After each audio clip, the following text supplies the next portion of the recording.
பூஜை மிக மிக சிறப்பாக நடந்தது. அதற்கு காரணம் நீங்கள் தான்.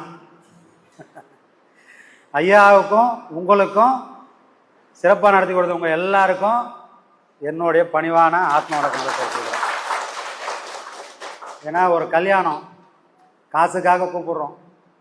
இப்போ நான் நிறைய பேர் வருவாங்க, பந்தியெல்லாம் பார்த்துங்க, எல்லாருக்கும் தேவையானதை கொடுங்க அப்படின்னு காசுக்காக கூப்பிட்டுன்னு வந்த அவங்க கூட சரியான உபசரிப்பு பண்ண முடியாமல் ஒரு சூழ்நிலை வருது. மிஞ்சி போனால் ஒரு 800-1000 பேர் தான் வருவாங்க. அவங்களாலே அதை பண்ண முடியல. ஆனால் எந்த விதமான பிரதிபலனும் இல்லாமல் என்னுடைய குருநாதருக்கு இன்னைக்கு குரு பூஜை நடக்குது. அதுக்கு என்னால் முடிஞ்ச ஏதோ ஒரு வகையில் நான் உழைப்பேன், என்னோட உழைப்பை கொடுப்பேன். நிறைய பேர் பொண்ணு கொடுத்துருக்காங்க, பொருள் கொடுத்துருக்காங்க.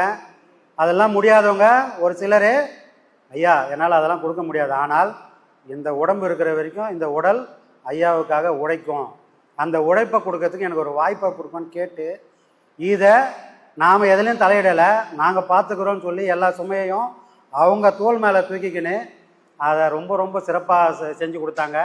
இத்தனை 1000 மக்கள் வந்தால் கூட, இத்தனை 1000 மக்கள் வந்த போதும் கூட யாரும் முகம் சொல்லிக்காம காலையிலேருந்து இரவு வரை யாருடைய மனசும் கோணாமல் பார்த்துக்கினதுக்காக உங்கள் எல்லாருக்கும் ரொம்ப ரொம்ப ரொம்ப நன்றிகள்.